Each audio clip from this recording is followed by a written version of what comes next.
Bismillahirrahmanirrahim. Assalamualaikum warahmatullahi wabarakatuh.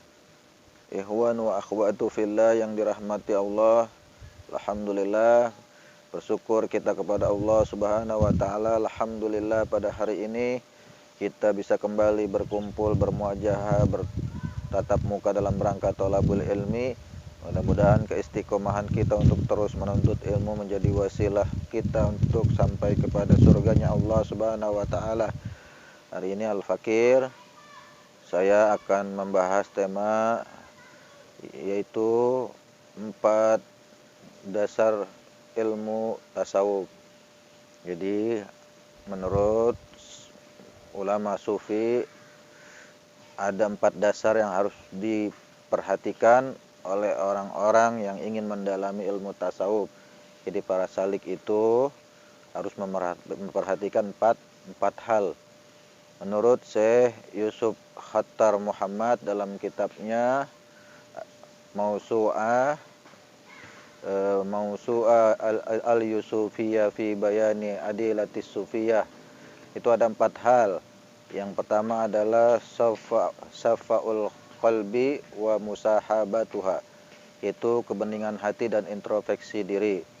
Jadi dalam ilmu tasawuf yang pertama harus diperhatikan adalah hati, agar kita berusaha membersihkan hati kita dari sifat-sifat tercela, dari takabur, dari ujub, dari sombong, dari riya, dari sum'ah, dari namimah, dari fitnah, dari gemar menggibah orang. Yang itu semuanya harus bisa kita hindari, kita buang jauh-jauh, agar kemudian hati kita menjadi bening seperti air yang ada di dalam gelas, sebening air yang ada di dalam gelas.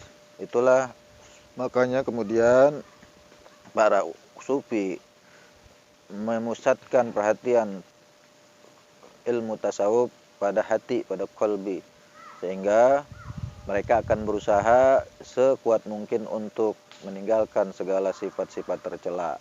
Tidak lagi ada kesombongan, tidak lagi ada uzub, tidak ada lagi riya. Itu ya.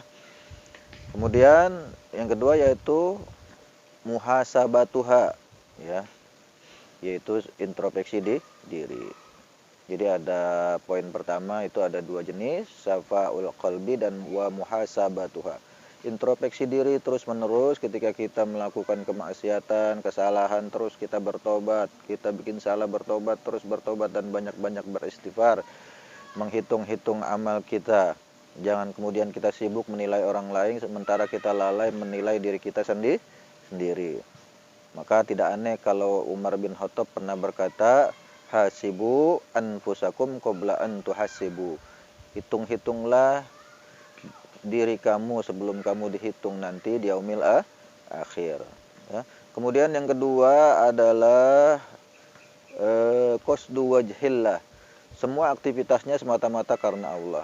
Jadi orang-orang yang ingin mengamalkan ilmu tasawuf, basic pertamanya pada poin kedua ini yaitu semua aktivitasnya hanya semata-mata karena Allah, tidak karena yang lain. Ketika dia berbisnis, dia melibatkan Allah karena semata-mata ibadah, semata-mata menjalankan perintah Allah, yaitu perintah Allah dalam mencari nafkah. Kemudian dalam aktivitas apapun, termasuk aktivitas politik, juga harus semata-mata karena Allah, bukan karena kepentingan pribadi atau golongan, apalagi sampai mengorbankan orang banyak. Dalam segala aspek kehidupan, para pengamal tasawuf itu harus menjadikan Allah sebagai tujuan utamanya, qasdu wajhillah, ya. Maka hal ini kemudian pernah dilakukan oleh Rasulullah dan para sahabat, digambarkan dalam surat Al-Kahfi ayat 28 yang berbunyi, wasbir nafsaka ma'alladzina yad'una rabbuhum. Bersabarlah engkau wahai Muhammad bersama orang-orang yang menyuruh Tuhannya berzikir, menyebut Allah, maksudnya bil iddati wal asi, setiap pagi dan senja hari. Yuraduna wajha, mereka hanya berharap keridhaan Allah. Nah, itulah orang-orang yang senantiasa menjadikan segala aktivitas kehidupannya selalu semata-mata karena Allah. Yang ketiga yaitu adalah at-tamasuk bil fakri wal iftikhar, yaitu juhud dan selalu merasa butuh kepada Allah. Juhud itu menjauhkan diri dari segala hiruk pikuk dunia yang menyebabkan seseorang jauh dari Allah, yang menyebabkan seorang lalai dari mengingat Allah. Tapi bukan berarti kemudian meninggalkan dunia. Artinya juhud itu menjadikan dunia hanya dalam genggamannya, tidak dalam hatinya. Dunia hanya wasilah untuk mencapai ridho Allah. Maka tidak aneh jika orang-orang sufi itu, para salik, ketika melakukan aktivitas dunia, dia tidak pernah ambisi dan serakah.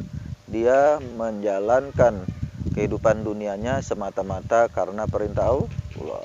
Ketika dia kerja, ya niatnya karena perintah Allah, bukan hanya sekedar mencari materi. Ketika dia berniaga, berdagang juga semata-mata karena perintah Allah, bukan hanya sekedar mencari materi. Ketika materi yang diharapkan kemudian tidak sesuai dengan yang diinginkan, akan kecewa. Tapi orang-orang yang juhud ketika dia beraktivitas di dunia karena dia hanya menjalankan perintah Allah, apapun hasilnya dia akan terima, karena dia hanya menjalankan perintah Allah, bukan menjadikan materi sebagai tujuan utama, ya. Kemudian yang keempat yaitu at-tajamul bil akhlak, menghiasi diri dengan akhlak, ya. Menghiasi diri dengan akhlak yang mulia dalam bergaul, sopan santun, lemah lembut kepada orang lain, berkasih sayang, tidak membuat orang kecewa. Tapi bukan berarti kemudian Islam tidak mengajarkan tentang ketegasan. Islam juga mengajarkan ketegasan ketika kita dizolimi orang, boleh kita membela diri. Maka kemudian ada hukum-hukum Islam yang melindungi hak-hak orang lain ketika hak-hak orang lain terzolimi, ya. Jadi gak mesti kemudian kalau kita diapa-apain, kemudian keluarga kita dizolimi, kita sabar, diam aja nggak ngelawan, bukan seperti itu. Tapi dalam konteks tertentu, pada saat-saat kita terzolimi oleh orang-orang yang zolim, maka kita boleh membela diri sesuai dengan kemampuan kita. Ya, makanya ada istilah amar ma'ruf nahi munkar. Nah, kemunkaran itu adalah satu bentuk kezoliman kepada Allah, dan kita pun harus berusaha melakukannya, ya, agar kehidupan ini bisa berjalan sesuai dengan kehendak Allah. Ikhwan wa akhwatu fillah yang dirahmati Allah. Ya, lagi-lagi yang keempat poinnya adalah mempercantik, menghiasi diri kita dengan akhlak mulia, ya, kejujuran, kesetiaan, kasih sayang dengan sesama manusia, bukan hanya dengan sesama muslim. Sebagaimana termaktub dalam surat Al-Baqarah ayat 83 yang berbunyi, wa qulu linnasi husna, dan berkatalah kepada setiap manusia dengan kata-kata yang baik. Jadi kita nggak boleh menyinggung perasaan orang lain, baik itu musuh kita sekalipun, orang-orang yang tidak sependapat dengan kita sekalipun, kita harus tetap bertutur kata yang baik dengan mereka. Sabar, terus membimbing orang-orang yang memang belum mau untuk lebih dekat lagi kepada Allah. Itulah 4 dasar yang harus diperhatikan oleh para salik, para sufi pemula. Dasarnya, jika hal itu bisa kita lakukan, insya Allah kita akan menjadi salik yang istimewa di mata Allah, akan mendapatkan kedudukan yang istimewa di mata Allah, bukan di mata manusia. Kalau di mata manusia semu nisbi, semuanya akan berakhir. Suatu saat manusia yang dielulukan oleh banyak manusia, masyhur, populer, dikenal oleh orang banyak, suatu saat akan redup. Ketika satu kali dia melakukan kesalahan, maka ramai-ramai orang akan menghujatnya.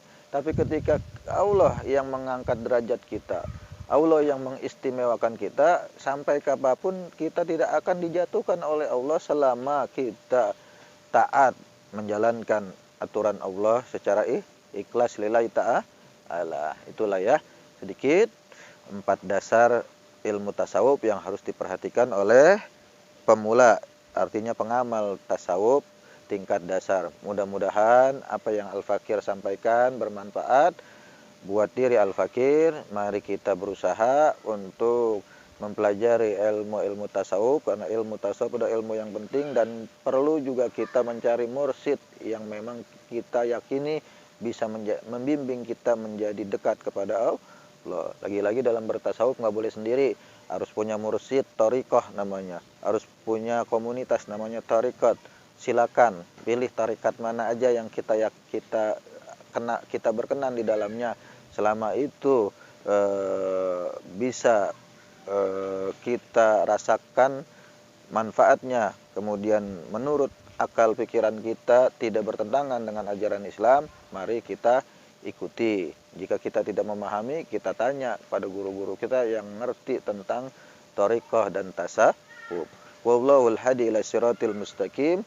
Assalamualaikum warahmatullahi wabarakatuh.